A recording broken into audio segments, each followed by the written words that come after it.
So for someone who's just tuning in, who's not up to speed on where we're at in this conversation right now, we're not talking about differences in Jesus being God, Right. in theology that saves. Right. We're talking about nuances, sentence structure, flow, Greek wording, Right. that type of thing. And so either one's going to get you to heaven, I guess, for lack of a better term, as far as theology goes. Right. I can prove that Jesus is God out of an NIV and out of a New King James. Right. Truth set free, uncut.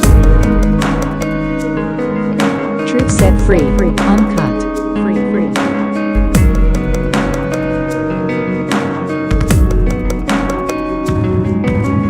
Truth Set Free podcast. All right, welcome to the True Set Free podcast, episode number 3, Unpacking Theology. I'm Matt Lewis. I'm here with Pastor Steve Winery. We are trying to build on basically a foundation or a stepping stone on why the Bible is true, how to go through understanding it. We went through the canon of Scripture, textual criticism, and a whole bunch of things in the first couple episodes. We're now going to move, and we ended last episode number 2, into Bible translations. And so, Pastor Steve, there's a lot that you could talk about here, going back to just the original manuscripts and how those build, and then getting into translations that people can go into the bookstore and buy for themselves.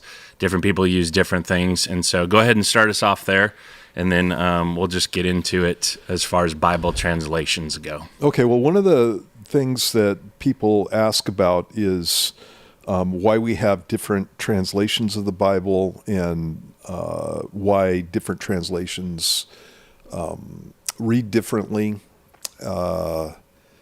issues like that. And some of this has to do with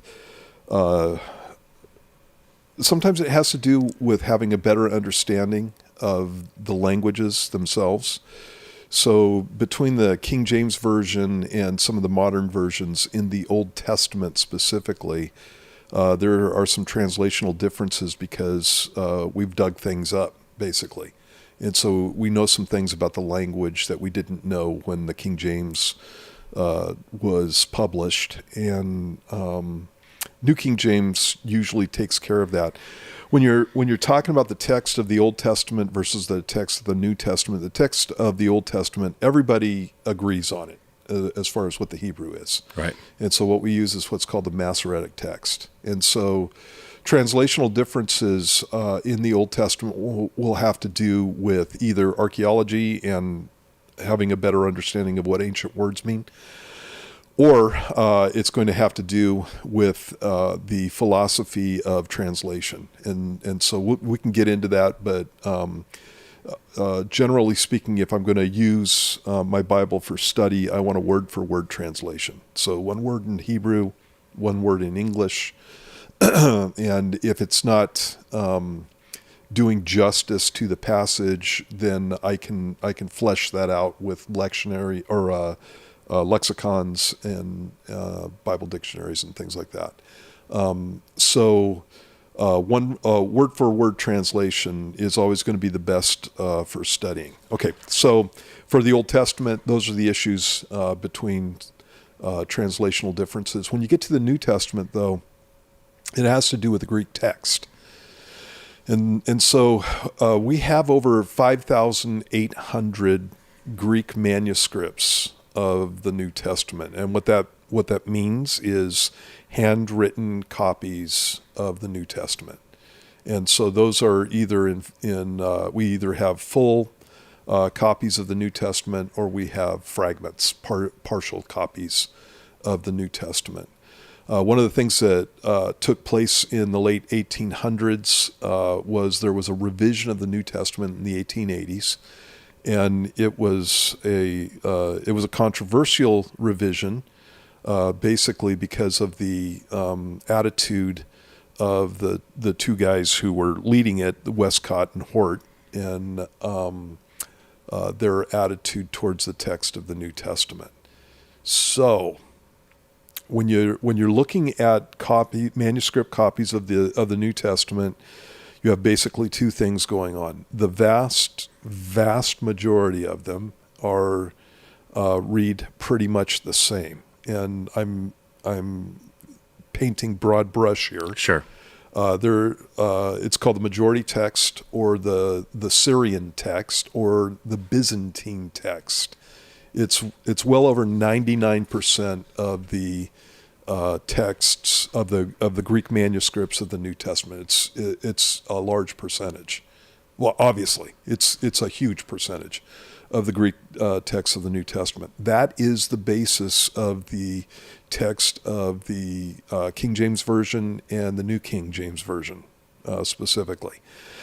Then you have... Okay, on that majority, is there a timeline earlier or later that those texts fall into? Yeah, that and we know? That's the next point I'm going to Okay. make.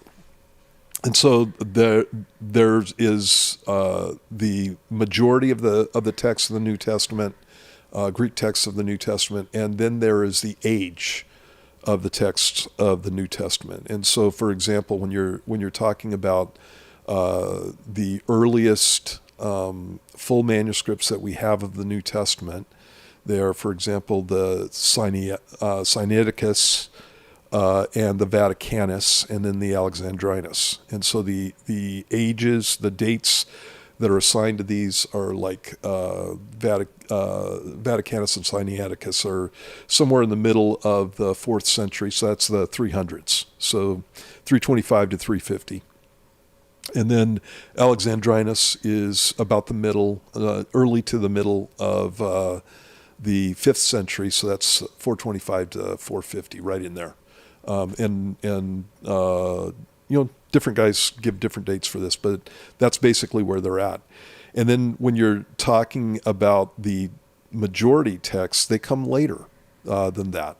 And so not radically later, but they come later than those three texts. And so one of the things that you're going to be looking at when you're looking at which text of the New Testament that you want to use, and basically there are three manuscript families. And so Alexandrian and the Western text, and then what's called the Syrian text or the Byzantine text.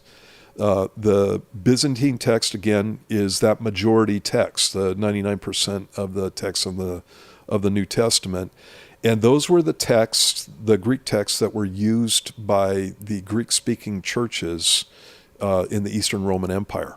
Okay, and so it's basically the Bible of Greek-speaking churches from the earliest times on. That's the Bible that they used, the New Testament that they used. Obviously, when you're going back, and we talked about this when we were talking about the validity of the New Testament, earlier is better. And so the idea is that we want to get to closest in time to the writings, the original writings of the New Testament. Okay, right. And so that would be what we would be looking at. And that's one of the things that when I first became a Christian and I was looking into these things that I landed on. Obviously earlier is better because you have less time for copyist error. And for people, muddling with things, and that kind of situation, and so you would think that the earlier you get, the better you get with the text of the New Testament.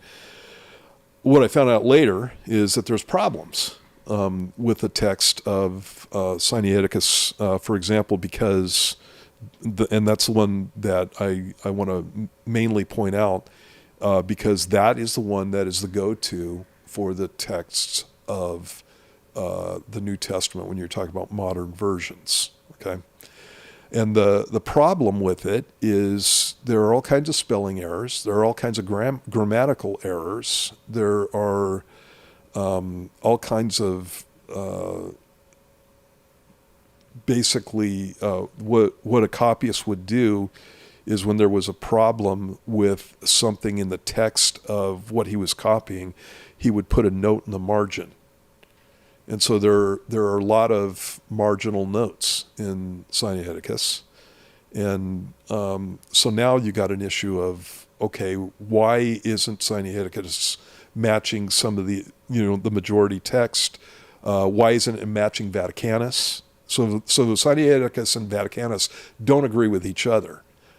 They don't agree with Alexandrinus, and I'm talking in not in the majority of the text, but I'm talking in those areas that there are questions. Right. So they don't agree with each other, and they don't agree with the majority of texts. And so how do we, basically, again, the whole idea that earlier is better is a good standard, but you're not leaving room for perversion of a text. And so this is one of the major issues with some of these earlier texts. You have guys on different sides of this whole argument basically coming down on these things, and one group is saying that Sinaiticus is flawed. And, well, it is flawed. So why do you think it is in the beginning that way instead of later with the majority having those things show up? Why would it be in the earlier ones? It's kind of interesting that the way it was found, it was being thrown away. Okay, I was waiting to mention that, but yeah, and so Tischendorf was down in the Sinai at St. Catherine's. That's why it has the name. And there was a monk that was tossing the text. And they found it in the dumpster. Yeah, they found it. They found it in a trash can. Yeah. Not all of it, but some of it in a trash can because they considered it to be flawed. Right. Okay. In law enforcement, we call that a clue. Yeah, that's a clue. Yeah. And so, but it is earlier. It is early, and so it's not worthless. Sure. But it could be problematic to base a Bible on that. And in actuality, this is a kind of hard subject to talk about because I'm speaking in broad terms. You don't have a New Testament that's based on Sinaiticus. If you did, it wouldn't read well. Okay, and so when there's arguments between readings, what a textual scholar will do is he will basically go for one reading over another, and basically that's what's going on. So for the text of some of the modern versions, you have what's called the eclectic text. And it's going to be a combination of Vaticanus, Sinaiticus, and Alexandrinus, along with some majority text readings. They're basically putting it all together and trying to come up with something that they think is the most accurate based on their philosophy of textual criticism. Right. And that can be problematic. So for someone who's just tuning in, who's not up to speed on where we're at in this conversation right now, we're not talking about differences in Jesus being God, right, in theology that saves. Right. We're talking about nuances, sentence structure, flow, Greek wording, right, that type of thing. And so either one's going to get you to heaven, I guess, for lack of a better term, as far as theology goes. Right. I can prove that Jesus is God out of an NIV and out of a New King James. Right. And I can prove that Jesus rose from the dead. And I can, there are some differences in verses that are left out of some of the modern versions. Yeah. We're going to get into that. Yeah. And so again, that can be an issue in certain places, but again, it's not a doctrinal issue in the sense that we have some major question about one whole set of Bibles leaves out the virgin birth, right, or something like that. It's just it's not that kind of issue. So said another way, we're trying to figure out which translation is best, right, not which translation is true. Right, exactly.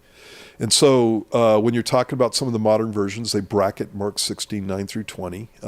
They bracket the pericope of the woman caught in adultery, and They will change some verses, like for example in 1 Timothy 3, it talks about in King Jimmy. It talks about, that's what I use for King James.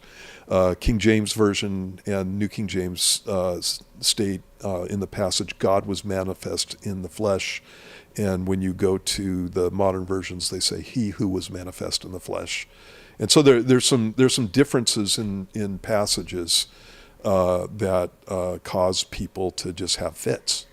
Basically. Okay, so let's just get into that. So when you're talking about the Mark passage, in a modern Bible translation, most of those will still have that in there, but in italics or notes. I don't know any that don't have it in there. Right. It'll just annotate it or put it in italics or something that lets you know.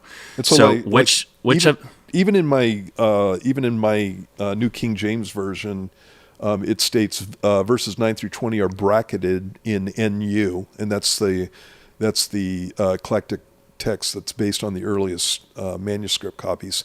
In the NU is not in the original text. They are lacking in Codex Sinaiticus and Codex Vaticanus, although nearly all other manuscripts of Mark contain them. So it's in the majority, not in the early. Right. And even with that, there's some problematic things with that, and we can talk about that in a minute. Okay. Yeah. So what were you gonna say?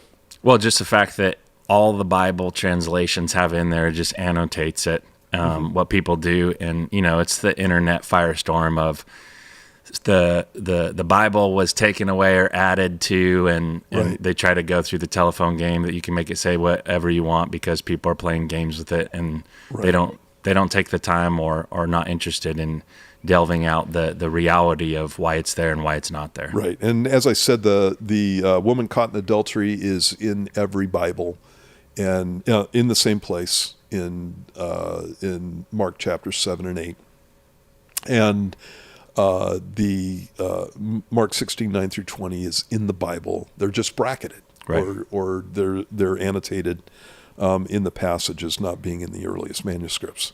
And to your earlier point, if you take out the woman caught in adultery, are you still going to have a solid theology? Yeah, exactly. And the answer is yes. Yeah. Yeah. Yeah.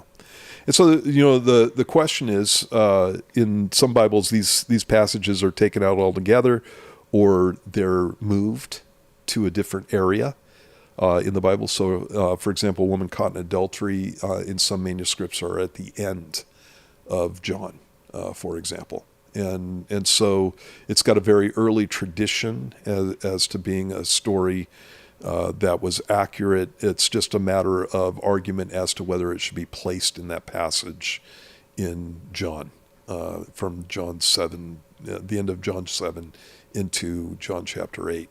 And so it's an argument. Right. Okay. So back to Westcott and Hort. Yep. These guys went with the attitude that earlier is better. And so we need to, they wanted to do a revision of the King James Version. This took place in Great Britain. And basically, they got the scholarly world to go along with them, and they wanted to base the new Greek text for the New Testament on these earliest manuscripts. So Sinaiticus, Vaticanus, Alexandrinus.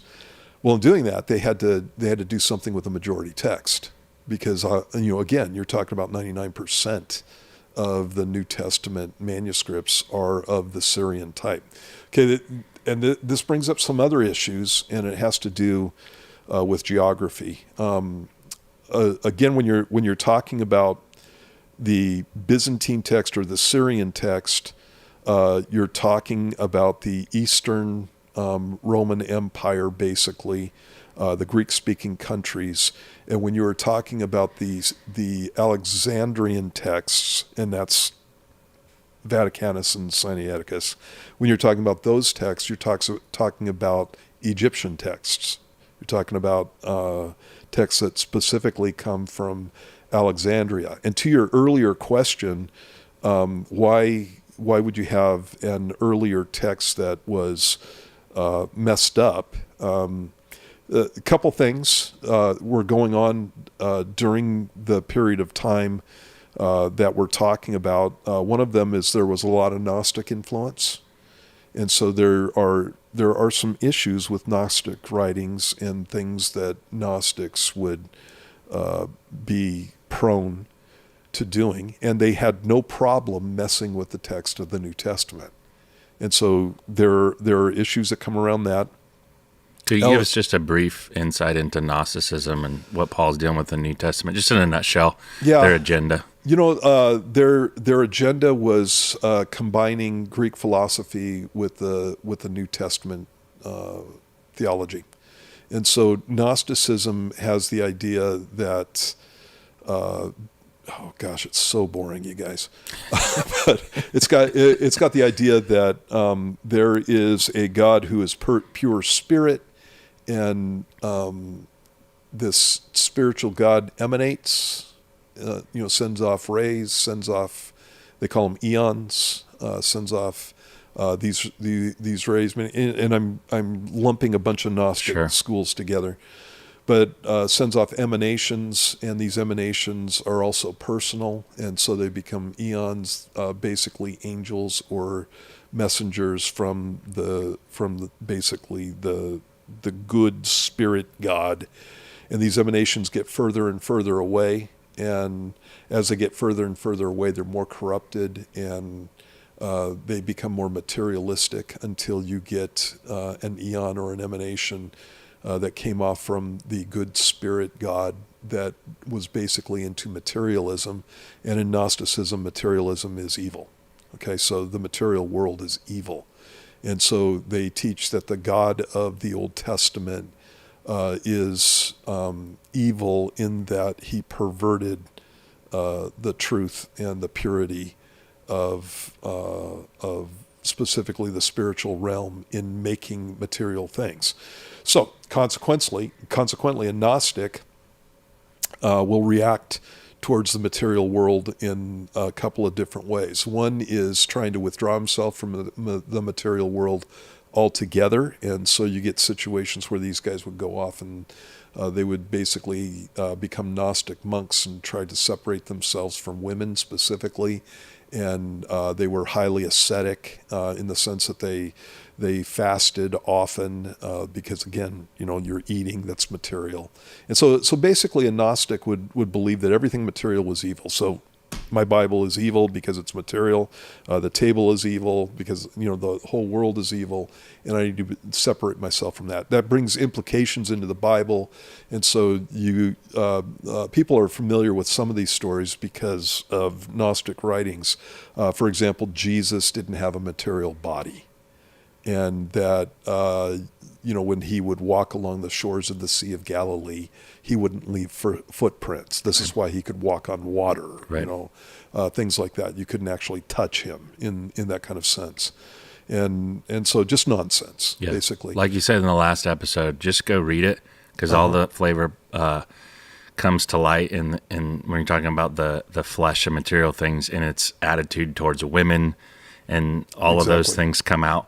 And then they're pseudo-gospels. So they tack somebody's name on, Thomas or whoever, to try and make their Gnosticism valid in the Christian world using someone. So it's a lie out from the gate of just the authorship. They're lying when they put the title on the writing.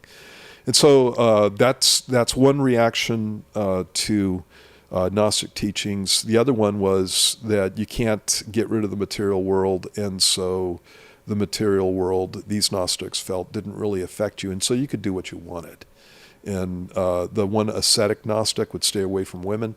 The other ones would delve into anything that they wanted to, do anything that they wanted to with women, do anything. They were profligate in all kinds of ways. And so you see some of the issues of Gnosticism in some of the writings in the second, third century. Specifically, some of the early church fathers are dealing with Gnostics, and they would attack the deity of Christ specifically. Sure. And they would attack the validity of women being involved in ministry specifically. And things like that. So we talked last time about the last verse of the Gospel of Thomas, where Jesus tells Peter that he's going to make Mary male, so that she can receive all the blessings of heaven when she gets to heaven, basically. And so that's Gnostic, and so you have that. Well, Egypt was a hotbed of Gnosticism, and so when you're talking about some of the early heresies, a lot of these came from that arena, from that area. And so Arius, for example, was from Alexandria. And so he brought in the Arian heresy that the church took care of in the 300s and in the 400s. And so that's the idea that Jesus is a little God and the Father is a big God, right, basically. And so the area itself starts bringing the situation into, it makes it suspect. Okay. One of the cool things about the area, though, is that it's dry. It has almost no humidity. It's a desert area, and so that helps to preserve manuscripts. You can have them literally buried in the ground and dig them up, and they'll be preserved because there's no moisture. And so you're going to have a tendency to have earlier manuscripts come from a region that's dry, and you're not going to get these from other places. The other thing that you have during early church history is you have attacks on the New Testament specifically. You have attacks on Bibles. And so when the persecutions were taking place, they were literally going into churches, burning the scrolls, burning the codexes of the New Testament. And so a manuscript that somebody felt was worthless is not going to be in a church. And so it's not going to be subject to some of the same attacks that other manuscripts are subject to. And so there's a number of things that could have taken place in specifically the issue of the earlier manuscripts not being Byzantine. And these are things that need to be paid attention to.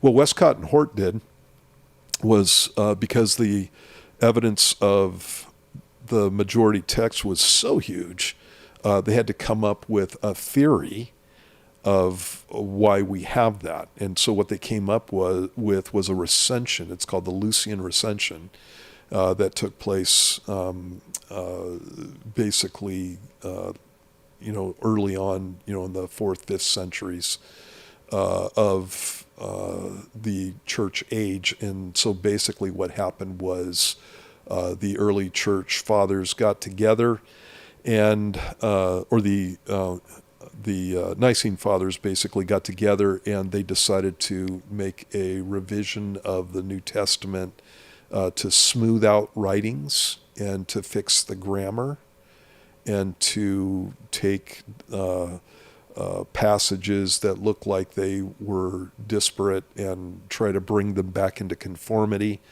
And so a lot of times when you're seeing differences in the King James or New King James versions versus the modern versions, you'll have shorter readings in areas in the Bible.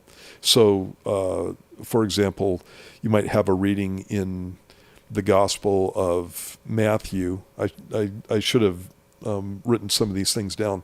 That says basically, something along the lines of Jesus is Lord of all in one passage, and you go to another gospel, and in the New King James Version it says exactly the same thing. Jesus is Lord of all, while in a more modern version it would just say Jesus is Lord. And so they make that a situation where a copyist came along and saw that there was a distinction between the two texts, and he felt the freedom to add the extra words into another gospel. And so basically what they decided was that there were these recensions where they smoothed out the text so that you got correct spelling and good grammar. as far as the Greek goes. And did you say that? What council was that they said It's, adopted that or made those changes? There is no council. They made it up. They made it up. And what year are we talking about with Wesley and Hort? What year did they come on the scene and start doing this? This is in the they started doing it early on, and so probably in the 1850s. But Okay. by the time they got to the 1880s, this is what they had convinced guys had taken place. So some group of people had gotten together and decided that they were going to do a recension, and they were going to fix up the text of the New Testament again to make the spelling correct and the grammar correct. Okay, so now I've got an immediate problem. Sure. And this is what happened to me when I went through and started looking at this. We have an issue with the New Testament, Greek Testament, or Greek manuscripts of the original is literally inspired by God. And so God doesn't know grammar. Yeah. And God doesn't know spelling. And the guys who are putting the New Testament together and passing out these documents, even if you leave out the inspiration of the Holy Spirit in a situation like that, these guys were such dullards that they were going through and using bad Greek in passing these things out. And I'm not totally over the top on my OCD, but I am one of those guys that when I'm writing a text, I like it to be correct English. Yeah. I have a hard time having Paul the Apostle being a guy who doesn't care about Greek grammar. Especially when you look at how precise he is, and I got this from you, but the way he outlines his books, and you're talking about an amanuensis, so he's doing this in his head, and when you read him, it's like this guy's a genius. Yeah, he knows how to write. Right. Can you for a moment though just talk about the infallibility of Scripture, why that's important? Because I think in the 2025 when this is being recorded, you have this attitude where it's like, well, what does it matter if there's some errors? And you mentioned that it's inspired by the Holy Spirit. Right. So how does that mesh? Right. And so when you're talking about this, there are differences in the text. And so you have to understand that even in the majority text, there are differences in certain passages as far as sometimes word order or the endings on a Greek word, and they don't change the meaning or anything along those lines, but there are some differences. And so you need to understand that. And so the whole point of the textual criticism is to try to get back to the original as closely as we can. Right. And again, it's not one of those things that's going to deal with any kind of doctrinal issue. The reason that this is important is because of the way that the Bible's interpreted, and the way that we interpret Scripture is with the historical grammatical method of interpretation, and it literally comes from the Bible. So Jesus in Matthew chapter 5 is talking about the fact that he didn't come to destroy the law, he came to fulfill it. And until heaven and earth pass away, not one jot or tittle will pass away from the law until all is fulfilled. Well, what he's talking about is the smallest letters in Hebrew. And so Jesus is saying that the Hebrew is going to be preserved to the jot and tittle, so to the smallest letters. When you have Paul in, I believe it's Galatians chapter 3, when he's talking about the promise of Abraham, promise that God gave to Abraham of a seed that's going to bless the whole world, specifically the Gentile world, he says, and God spoke of seed, not seeds, meaning one, which is Christ. And so now he's using whether or not a term in the Old Testament was plural or singular and basing a whole doctrine on this, okay? Jesus, when he was talking in Matthew 22, he's talking to the Sadducees, and they have a problem with the resurrection. And so they go through and come up with a story. A guy had 7 brothers, all of them, he dies, all of them have his wife. Whose wife is she going to be in the resurrection? And Jesus says, you do err, not knowing the scriptures nor the power of God.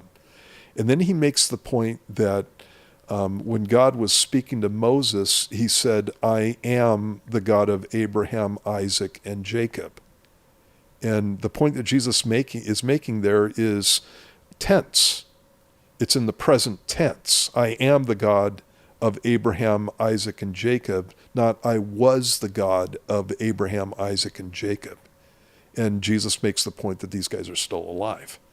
And so as you go through and see how Jesus interpreted the text of the Bible, how Paul interpreted the text of the Bible, it's every word, every letter, even tenses are inspired by God.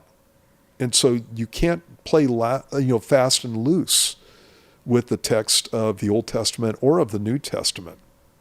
You're going to have major problems. And the idea that God cannot preserve the text of the New Testament is just nonsense. Here's the other thing with this is when you're talking about the majority text of the New Testament, it's not localized in the sense that it's only in the Eastern Roman Empire.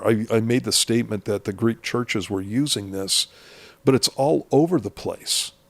And so whether you're talking about North Africa or whether you're talking about the Western Roman Empire, you can go through and geographically trace down the lineage of the majority text, and it's all over the place. And so you've got to come up with some theory that gets that large a representation of the Greek manuscripts in the whole known world, and basically you're going to have problems with that.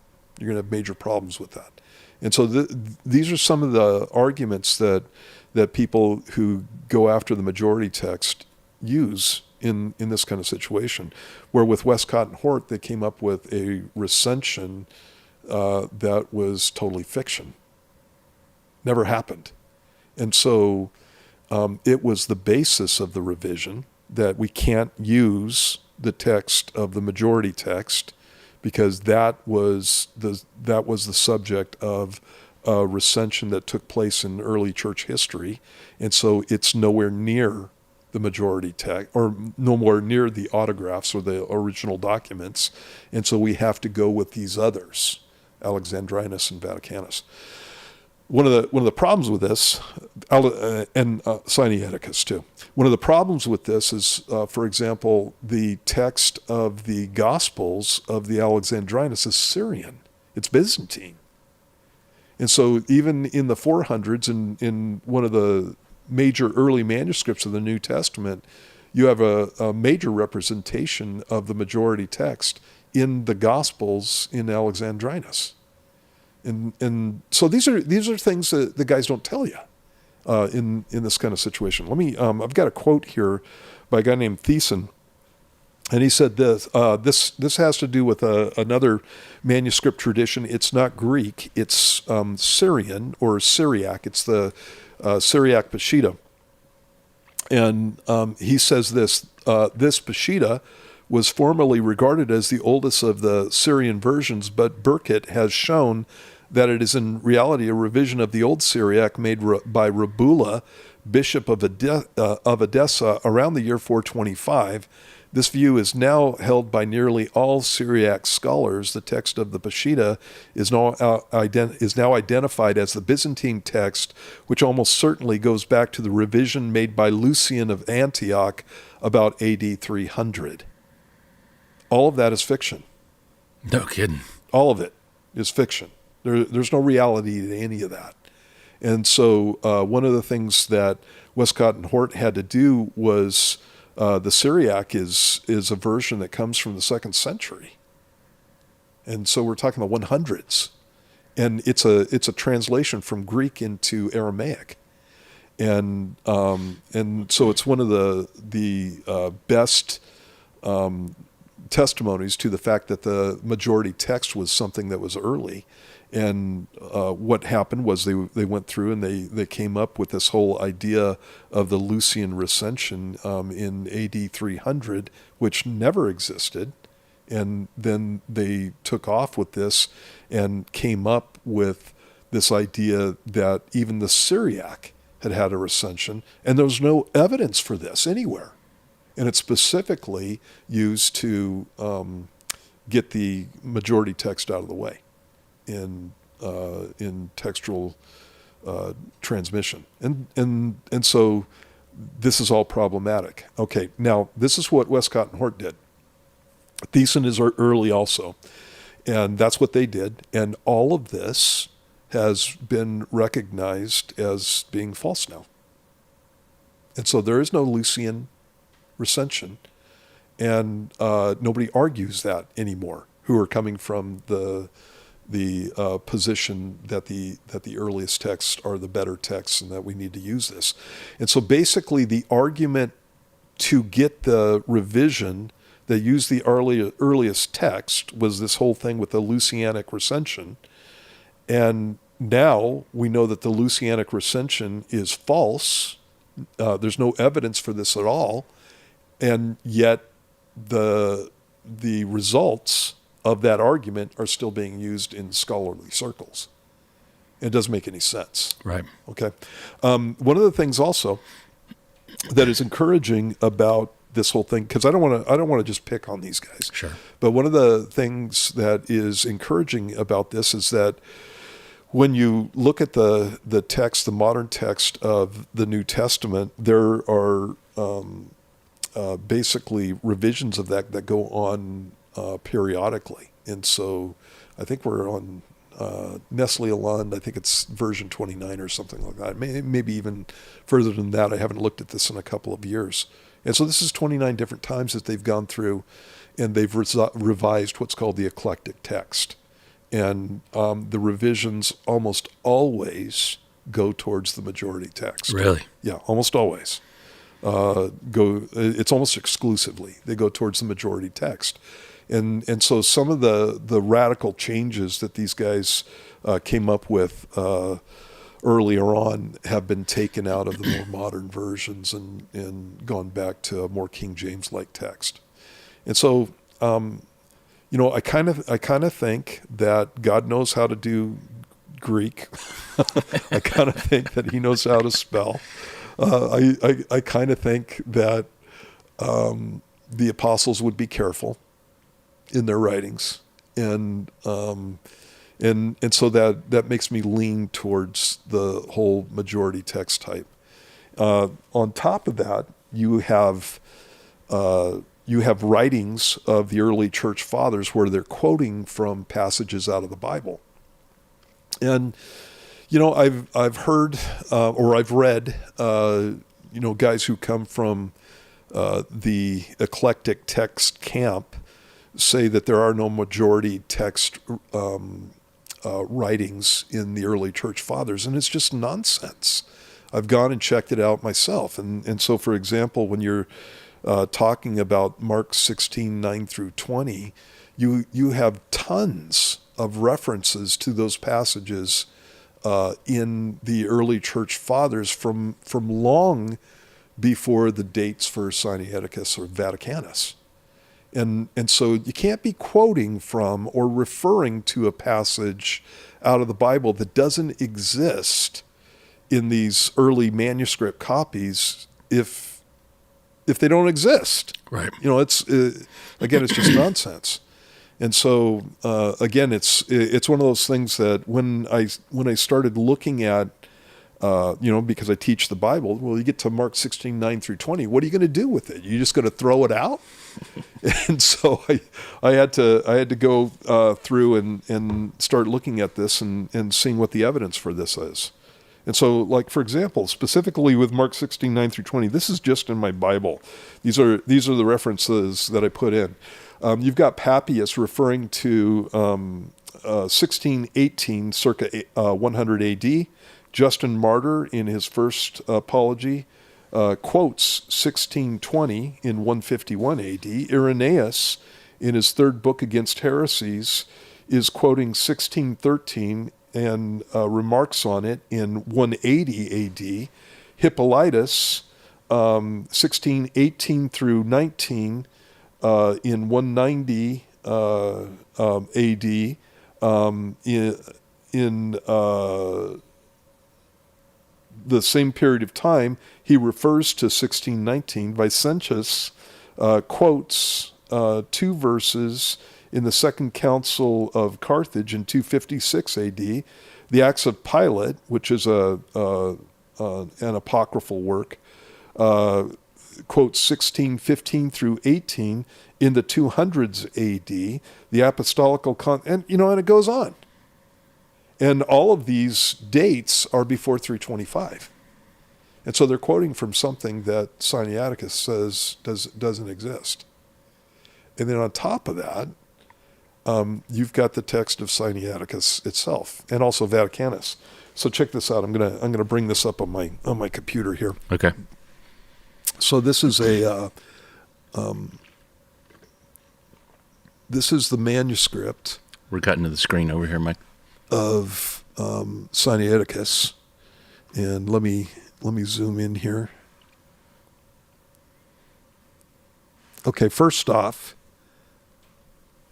this is the end of Mark 16. Let me get this over here so you can see it. This is the end of Mark 16 and the beginning of the Gospel of Luke, and so you see here that there's a gap. Right there. There's an open space. There is not enough room in there to get Mark 16, 9 through 20. And so this ends at verse 8. Okay.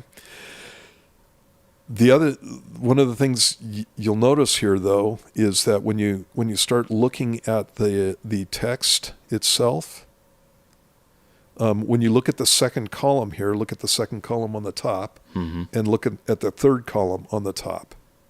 You see a difference there? Can you see it? So tell me exactly what we're looking at. The second column on the top. Those are all Greek letters. Yep. They're all Greek unsealed letters. And then look at the third column on the top. Do you see a difference there? I don't know what I'm looking at. Okay. The difference is the number of letters. So second column on the top, you've got 11 letters and a mark that's used there to connect words. And so you have a total of 12 spaces there, while if you look over to the right, you got a total of 15. Okay. Okay, so what happens is right around just below the first column, there at the top, just below the top there, all of a sudden the scribe starts spacing out the letters. And if he packed them in the same way that you see over in the third column, you'd have plenty of room for Mark 16, 9 through 20. So even though it's not there, there's an indication that there was something there and that the writer spaced things out. Yeah. Well, when you're looking at the second column, what's with the, line, what would that be? 4 or 5? It's like it starts going into like he's messing up or something. You know what I'm talking about? Yeah, there's a lot of places in the manuscript itself that are messed up. If you look over on the left-hand side in the margins, those are some of the writings that a scribe would put in the margins to correct things or those are the edits. They're edits basically, and so that's pretty common throughout the manuscript. Okay, so that's Sinaiticus. Check this out. This is Vaticanus. Okay, so there is a space, and this again ends at Mark 16:8, and you see the rest of the second column is blank. It says Kata Markon, and that's talking about Gospel of Mark. And then you have another column that's blank, and then the next page in the unseal starts the Gospel of Luke. So I see that it's blank, but you can see almost like a like a less defined wording. Is that from the other side? Yeah, it's of from the other papyrus? side of the. Okay, yeah. gotcha. So these are pages of a codex or pages of a book. Gotcha. Okay, so you can see the bleed through from the backside. Right. In any case, you have this gap, right? And so you have a whole column there that doesn't have anything in it. It's the only place in the whole manuscript that does that. Really? Yeah. And so normally Luke would start in the next column. And it doesn't. And so it's an indication that what the scribe is letting you know is that there was something there. And he's left it out. And so even though these two manuscripts leave out Mark 16:9 through 20, there's an indication in both the manuscripts that something was actually there, which would probably be Mark 16:9 through 20. Yeah. So, just stating that, for example, as it says in the margin of my Bible, they are lacking in Codex Sinaiticus and Codex Vaticanus, although nearly all other manuscripts of Mark contain them. That's a little bit deceiving because of this kind of information, and so again, if you've got guys quoting from it a couple of hundred years before these documents themselves, then the issue there is they're obviously quoting from a Bible that has it, and now we have here a manuscript that doesn't have it, and so what happened there? And what happened there is the manuscript left it out. So again, that's an indication that the majority text on specifically Mark 16:9 through 20 is more valuable than Sinaiticus or Vaticanus on these issues, and Alexandrinus has it.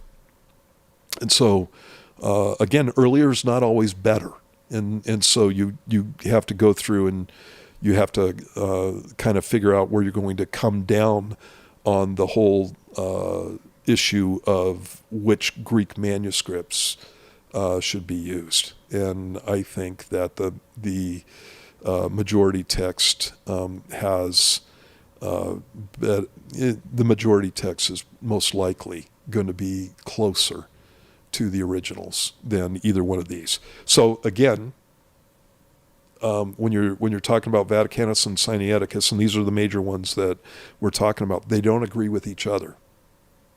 Okay, and they don't agree with the majority of Greek manuscripts, and yet what we're doing is we're basing translations on these, and so and again, they keep updating the eclectic text, and so they keep getting closer to the majority text when they're doing these updates, and so I think that's good. They're realizing that there are issues with these things, but again, I think that these are not the manuscripts that I would base my New Testament off of. Okay, so we've been talking for roughly an hour, and when people ask me, what text does Steve use? And why does he use it? Yeah. I just look at him and go, he's a New King James guy. Yeah. So if you want more, I'm going to reference this podcast because there's just so much to talk about, and you got to do your due diligence and go back and do your research and stuff, and so you have that. Okay, so a couple things that I want to get into this podcast is the Bible translation style. Right. Word for word, thought for thought. And then what Bible translation should they use based off of what you just laid out for argument of what text to pick. So, and I have Textus Receptus written down in the critical text, which, not to confuse people, are versions of the text of what we just talked about in different camps. But where do you want to start with that? Do you want to do word for word, thought for thought, and how they do that, or do you want to do? Yeah, let's talk about that. Okay. So different Bibles have different translation philosophies, and so if you're going to use the critical text, like you were talking about, the eclectic text, if you're going to use that, then one of the best versions of the Bible that translates that faithfully is the New American Standard Version. And it's useful not only for guys that are using the eclectic text, because again, what we're talking about as far as the differences go are very few. Right. They're very few and far between, and so it's something that even with this conversation we need to keep in mind. And so I like going to a New American Standard Version to see how it brings across the text itself, and it's going to give you a really faithful reading of the Greek there. And it doesn't always read, in a way that flows, because obviously Greek is a different language than English and has different grammar, but it is going to be faithful to it. You said the NASB on that? Yeah, New American Standard Version. And so that's a good one for the eclectic text. I use a New King James, and if I could, I would be using an Old King James because I grew up with that and I like it. But a third of my Bible study was always explaining the language. Right. Right. And so conversation doesn't mean conversation. Yep. For example, as the English language has changed since the 1600s. And so there's a lot of stuff about the King James Version that I like as far as the way it brings things across, that kind of stuff. New King James, I think, is superior in as far as modern English goes, and as far as some of the issues that have to do with archaeology and updating the Hebrew language and things like that. It's got, every version has its issues. And so you could pick apart anything, but the guys who are going through and they're giving you a word-for-word translation, one word in Greek into one word in English, are doing their best to do that, are being faithful to the text. Right. They do that. A more modern version for the eclectic text would be the ESV. That's a good version, and they do a really good job. But again, word for word. Okay, and so if I'm formal equivalence is the fancy term for that. Yeah, normal equivalence. Yeah, exactly. And so that's what you want pretty much. I want a Bible that identifies when they're changing the translation for clarity. And so in my New King James, for example, if they're adding words in English that help the Greek to be more clear, they'll italicize them. Okay, and so I like to know that from the get-go. And so those are things that I'm paying attention to. And so if you're gonna study out of your Bible, you want a word for word translation. Okay, then you have Bibles like the NIV, and so the NIV is, I would never use the NIV for a study Bible because the translation philosophy is that they're not going word for word; they're trying to bring across concepts. And so it's more of a thought translation, and so. So I was going to ask you at this point, why is it in like the bulk of my commentaries, and the commentaries are, they're doing deep dives, are using NIV? Why is that? I think it's because of when the commentaries were written, Okay. And so NIV became very popular in the 1980s. And obviously that would go on into the 90s. And so the people are using NIVs, and so the commentator would use an NIV to bring that across. But in my commentaries that actually use the NIV, they're faithful to go through and let you know that in certain passages, the NIV just threw this interpretive thing into the passage, and it's not actually what the Greek says. Right. I see that all the time. I'm like, well, why are you using the NIV? But I guess it's because it's what the people are using at that time. Or and so the NIV is useful.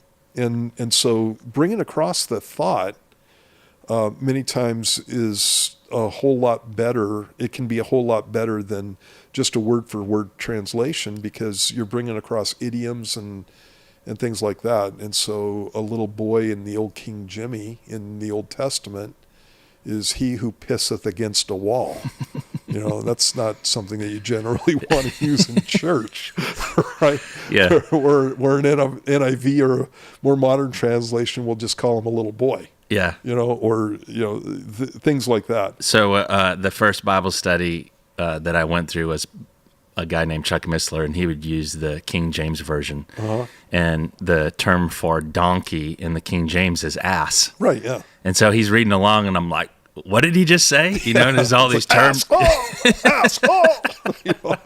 There's all these terms that are, yeah. It's the King Jimmy. So Yeah, and so a lot of times when I was teaching out of the King James, I would change ass to donkey, just because of our culture, right?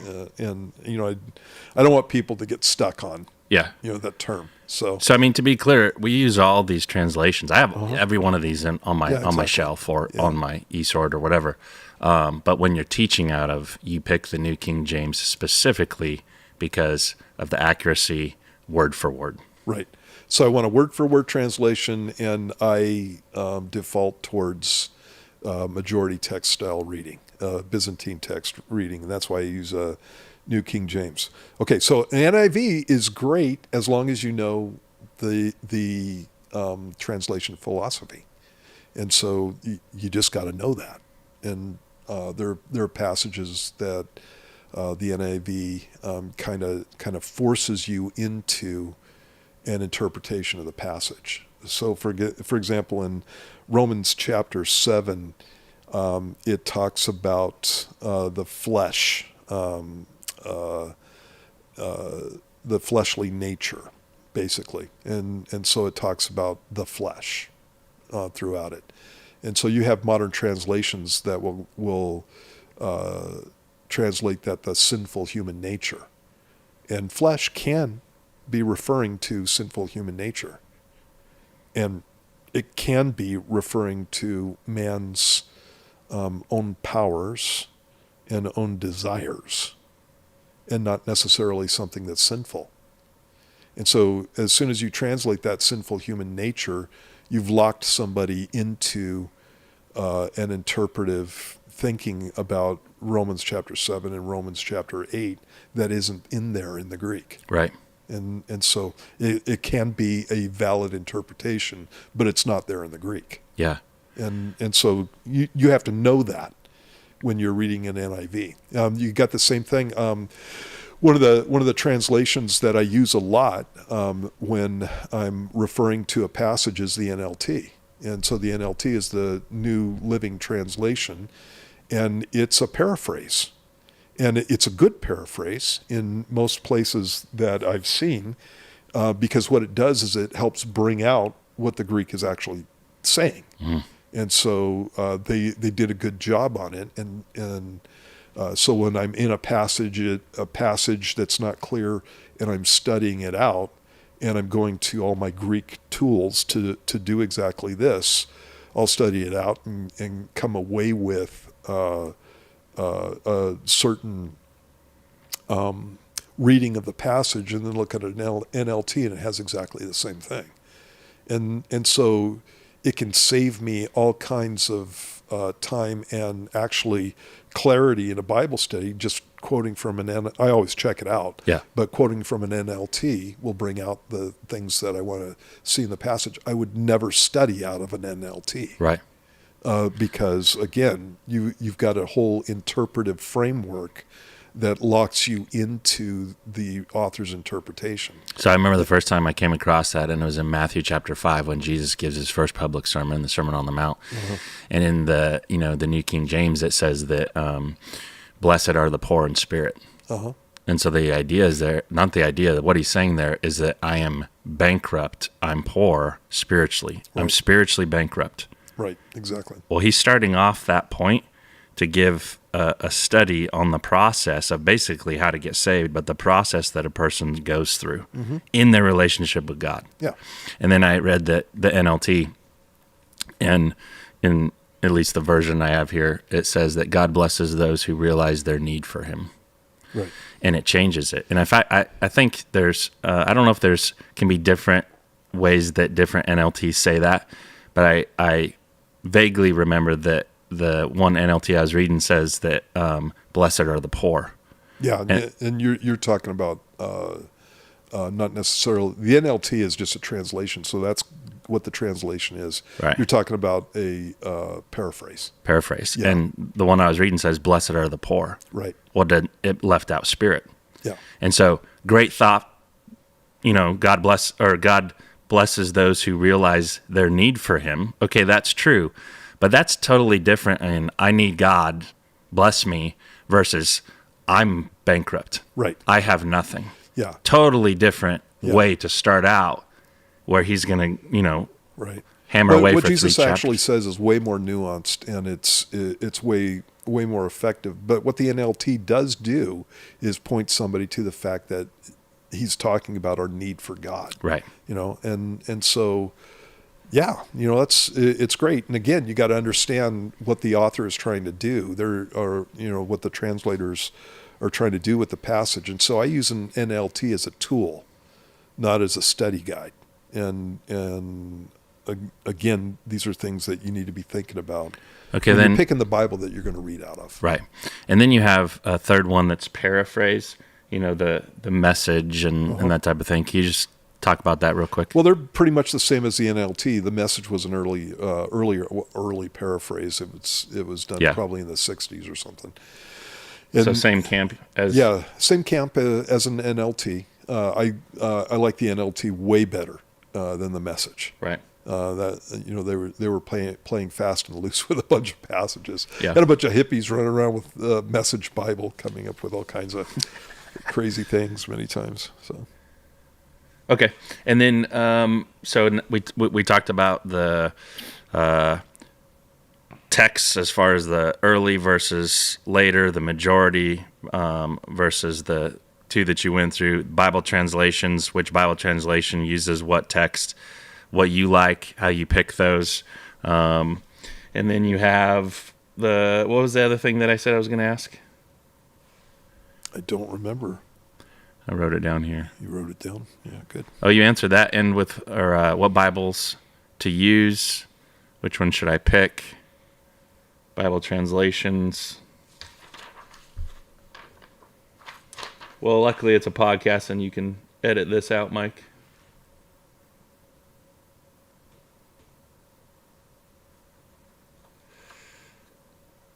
Yeah, I mean, that's all I had written down. Okay. So do you want to end on a specific... Yeah, so ultimately the important thing that we need to be looking at is you need we're talking about studying versus reading.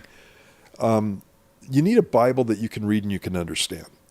Okay, and so I don't have any I don't have any proclivities towards telling people which Bibles that they need to be reading. And don't get a New World Translation. That's not a version, it's a perversion. It's a Jehovah's Witness Bible. Right.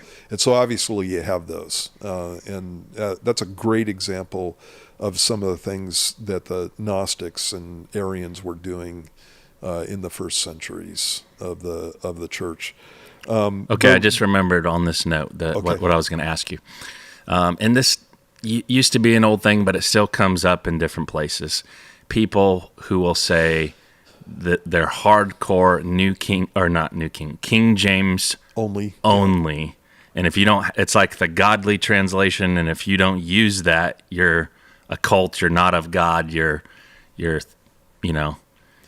what would you say to those camps that are so hardcore about the King James Version being the only translation? I would say to them that they're wrong. It's not the King James that is what needs to be used. It's the Greek text of the New Testament. Right.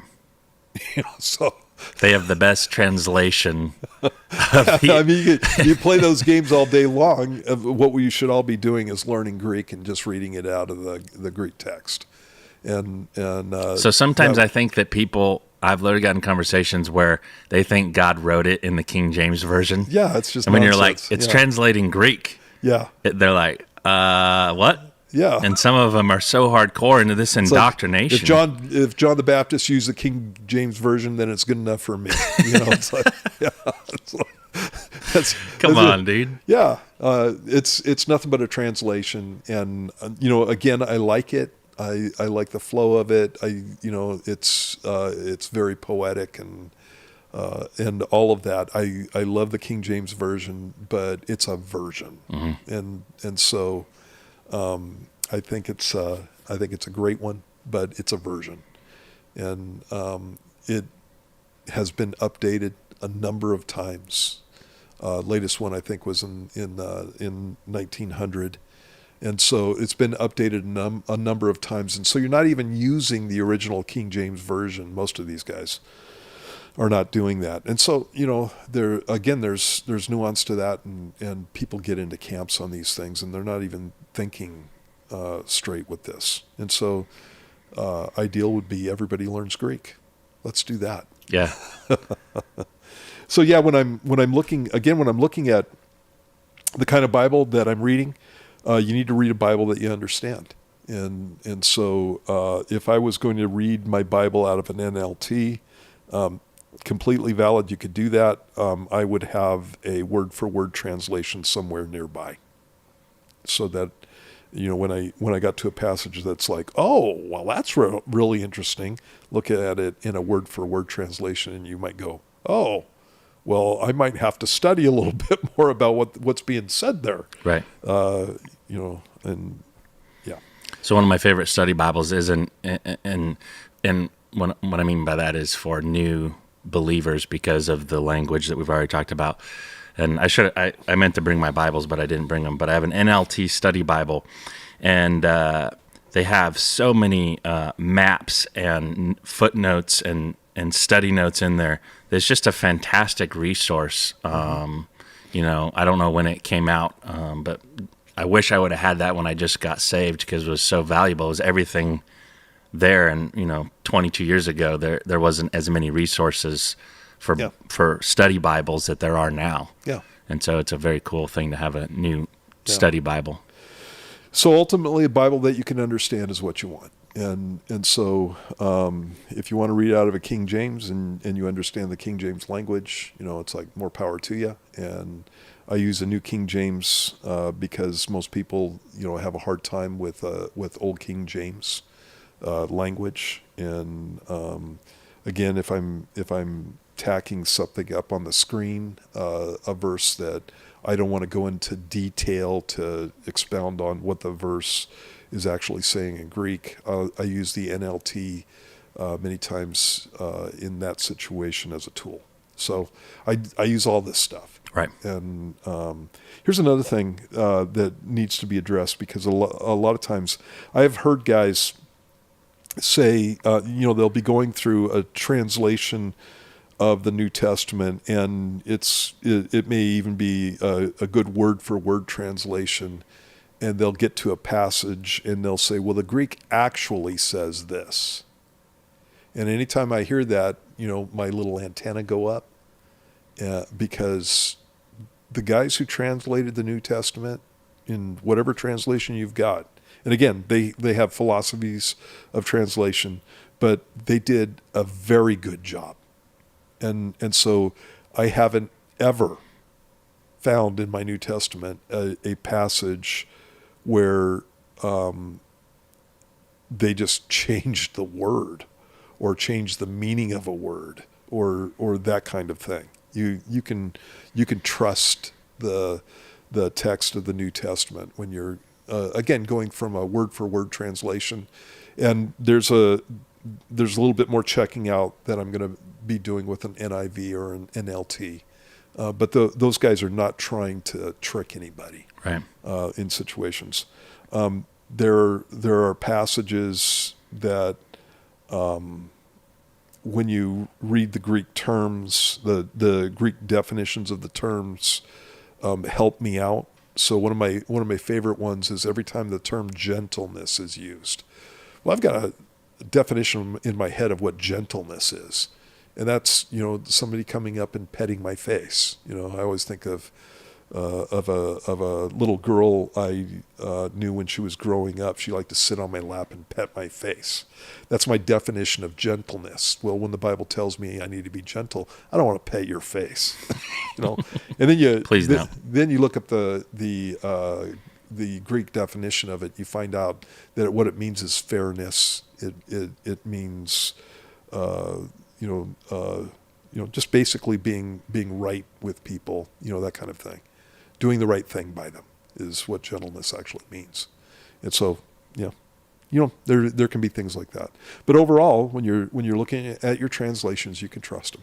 Yeah, you can open up your Bible in the front part too, and it'll talk about the group that translated it. It's not just one person. Right. There's communities, there's groups of scholars that got together for the translation. They'll tell you the text, a lot of the words, and you can kind of basically see the agenda is what I'm trying to say on they will tell you interpretation. exactly what their philosophy of translation is. They'll tell you. Right. They're not hiding anything. So Okay, so last thing, in the New King James, you have different Bibles. I do the Thompson Chain is one I use. I think you use the Open Bible. You want to just tell them why you picked that one?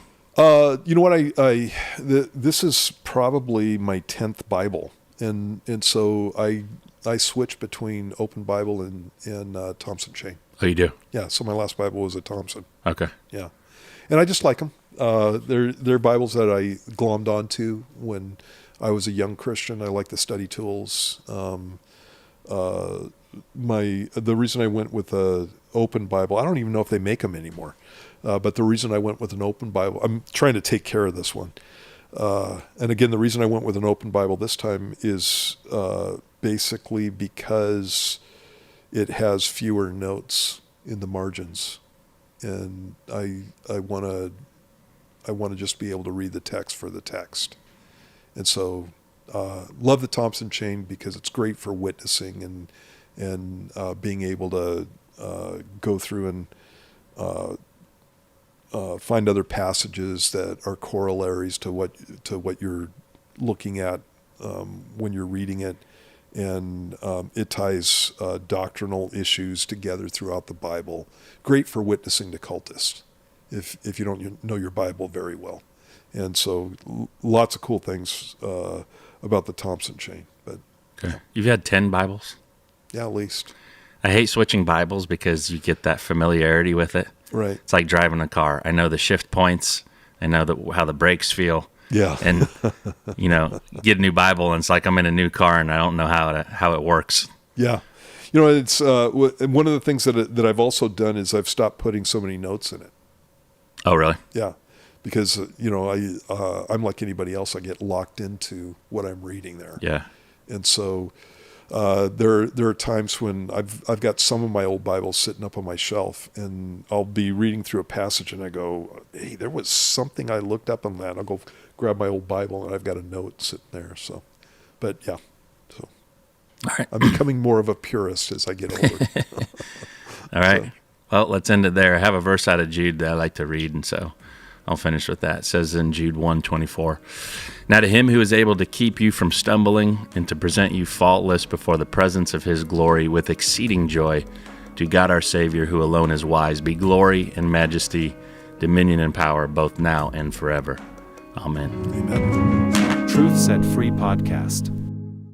Thanks for tuning in to Truth Set Free, Uncut, unpacking theology, one conversation at a time. If there's a question you'd like us to dive into, send it our way to uncut.truthsetfree@gmail.com. Be sure to subscribe to our YouTube channel at uncut.truthsetfree, and check out our live Truth Set Free Q&A show on Facebook and YouTube for more focused biblical insight. Until next time, stay grounded, stay bold, and keep seeking the truth.